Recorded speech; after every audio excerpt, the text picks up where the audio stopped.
The good old days. Yeah. Some of the best days of my life were Brokie days, bro. You think, yeah? Yeah, man, I miss the Brokie days. Why? Because when you have limitations, Money makes it fun, though. money does make life fun, but when you have limitations, you're better at living in the moment and you're better at appreciating things. So what happens is now at my point, right, no matter how much fun I'm having, it's always, even if it's only 1% in the back of my mind, that it could be more fun somewhere else. If I can go anywhere I want all the time with no limitations, I never have to turn up to a job, I don't have anything I have to do, I can go anywhere, right? And I got a plane waiting for me. If I'm in Marbella in the middle of a party, no matter how good that party is, how much fun I'm having, whatever girls I'm with, whatever, and my boy texts me from Mykonos saying it's going off in Mykonos. Part of me is thinking, should I just, I can get there by, it's 3 a.m. now, I can be there before the club closes in Mykonos, and then it's hard to just live in the moment and be happy with what you're doing. Does that make sense? Yeah. Because there's unlimited choices. It's like going to Tesco. If there's only one sandwich, it's fine. If there's 100 sandwiches, you start reading every sandwich, which one's the one I want, maybe that one was better.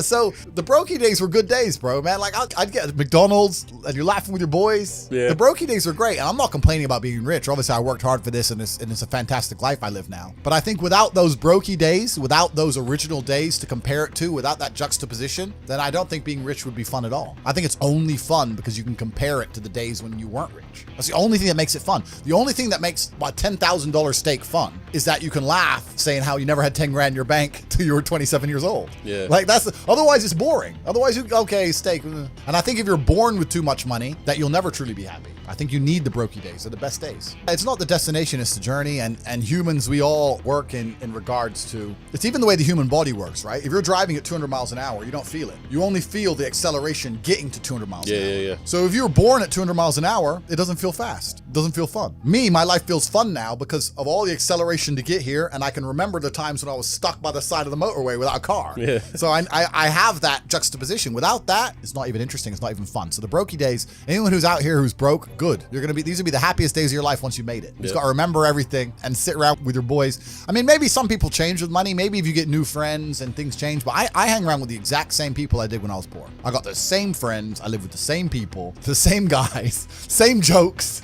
nothing's changed for me. So for me, I'm just a broke guy with a bunch of money. That's all that's happened. And I think one of the reasons why I was so motivated to make money is because even when I was completely broke, through fighting, I had access to a lifestyle. I saw money, right? So, man, I can tell you stories now that even sound stupid to me. I went to Deauville, France to fight for a world title. And I was sitting there and the promoter hadn't turned up yet. And I ordered 2 waters, 2 Perrier. Yeah. And they came and they were like €9 each. And I paid for them. And I said to Tristan, 20 quid for fucking water. Because we're brokies. We're just like, and he's like, yeah, that's crazy. And we're looking around and there's all these tables just with water, champagne, food, you know, like $1,000 lunches, £1,000 lunches. No one gave a shit, right? And we're sitting there going, where are we going wrong with life? Like, we're worried about the price of water. That dude's got a lobster. He's got like a big bottle of champagne. He's got 3 chicks. Like, we're going wrong. So I always knew there was outside of the matrix. There were these people who were living in a way that money didn't have any significance. Money wasn't real to them. So I always knew it. I was always around it, especially through fighting. I went to a bunch of crazy countries, Kazakhstan, all these places. We're in Kazakhstan, a poor country. It's just G-Wagon, G-Wagon, G-Wagon, G-Wagon. I'm like, what's going on? Like, there are people who are living outside the matrix, and once you live outside of it, once you get to a certain level of incomes and wealth, everything becomes free. Like,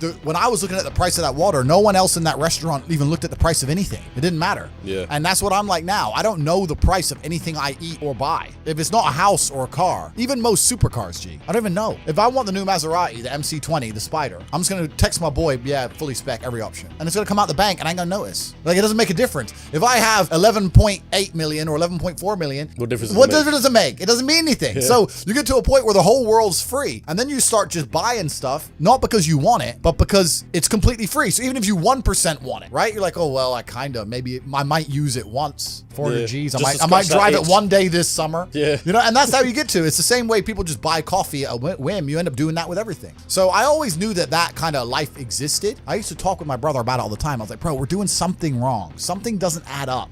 We're still thinking in terms of like make money, spend money, money in the bank. There's people who are living for free and they just point at things and they get everything they want. And my brother used to call me crazy. He's like, what are you talking about? I was like, no, there's the matrix. We're inside the system. We need to escape. And now I managed to find a way out. So I always knew it existed. I was always looking for it.